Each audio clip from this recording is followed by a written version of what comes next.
عورت ولایت کے درجے کو نہیں پہنچ سکتی ہے۔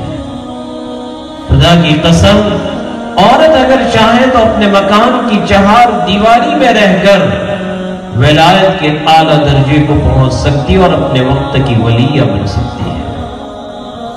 عورت اگر نیک بن جائیں، خاندان کے خاندان نیک بن جائیں گے۔ ایک زمانہ وہ تھا خدا کی قسم کہ مائیں اپنے بچوں کو اس وقت تک دودھ نہیں پلاتی تھی جب تک کہ وہ وضو نہ کر لیا کرتی تھی۔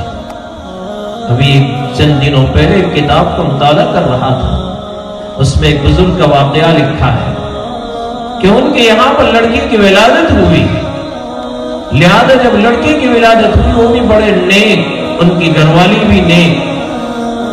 جب وہ بچہ دنیا میں آیا، 2 دن ہو گئے وہ بچہ مسلسل رو رہا ہے، مسلسل رو رہا ہے۔ لوگ پریشان کہ آخر کیوں رو رہا ہے؟ طبیب کے پاس لے گئے، معالج کے پاس لے گئے، کتنی دوائیاں لائے، لیکن بچہ ہے کہ رونے کا بند نہیں ہو رہا۔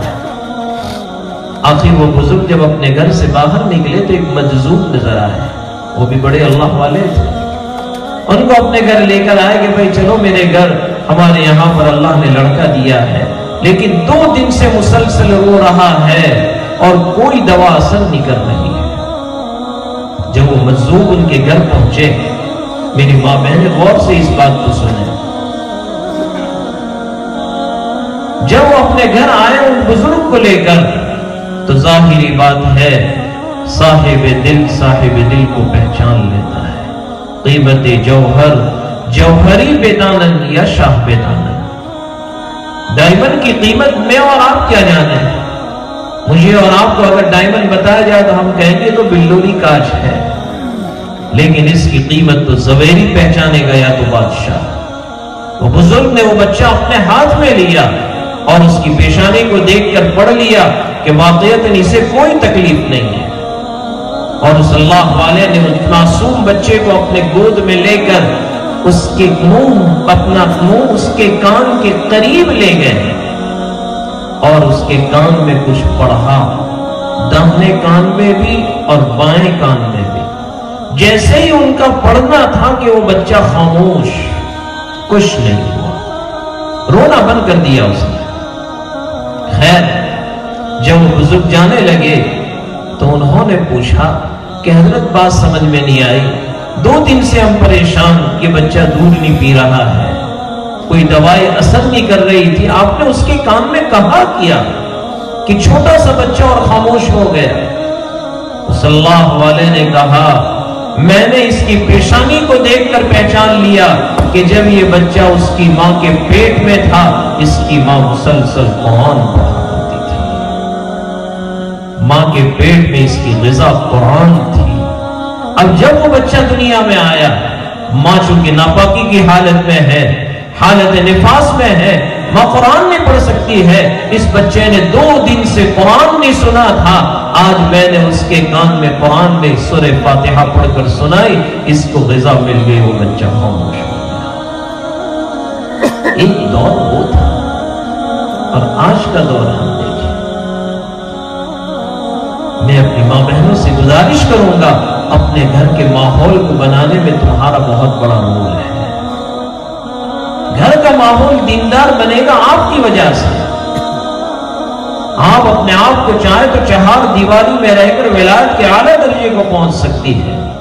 حضرت رابعہ بصریہ رحمت اللہ علیہ اپنے وقت کی اتنی بڑی ولیہ، نیک خاتون، جس وقت حضرت رابعہ کے انتقال کا وقت قریب آ رہا ہے، خدامہ کو بلا رہی ہے اور بلا کر وصیت فرمائی کہ جب میرا انتقال ہو جائے اور میرا دفن مجھے پہنا دیا جائے، میرا یہ خیمار، میری یہ اوڑھنی اور میرا یہ دوپٹہ میرے کفن میں لپیٹ کر رکھ دینا۔ خدامہ پوچھنے لگی رابعہ یہ دوپٹہ اور اوڑھنی کو کیا کرو گی؟ رابعہ نے جواب دیا تجھے پتہ نہیں، میں جب میرے رب سے ملاقات کروں گی اور میرا رب جب مجھ سے پوچھے گا رابعہ کیا لے کر آئی ہو، تو میں اپنے رب سے کہوں گی اے میرے رب یہ دوپٹہ لے کر آئی ہو۔ کہا یہ اوڑھنی کیا ہے؟ وہ رابعہ راتوں کی تنہائی میں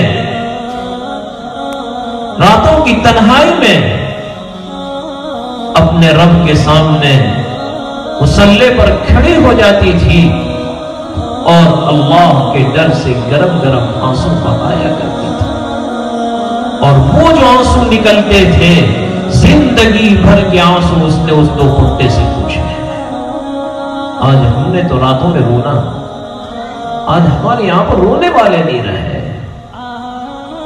آج ہمارے گھر قرآن کی تلاوتوں سے خالی ہو گئے، آج ہمارے مکان سے سنت رسول کی جنازے نکل گئے، آج ہماری ماں بہنوں کی سروں سے دو پٹے اتر گئے، لباس مختصر ہو گیا۔ حالات بڑے خطرناک ہیں، ہر صبح نیا فتنہ لے کر آ رہی ہے۔ راتوں کی تنہائی میں رونا پڑے گا۔ ہم کم از کم اتنا تو کریں کہ زندگی میں ایک آدھ مرتبہ تو ایسا ہو کہ کبھی تو اللہ کے ڈر سے دو قطرے آنسو نکال کر اپنی اوڑھنی سے پوچھ لینا، تاکہ کل قیامت کے دن تو بھی کہے اے اللہ میں یہ دوپٹہ لے کر آیا۔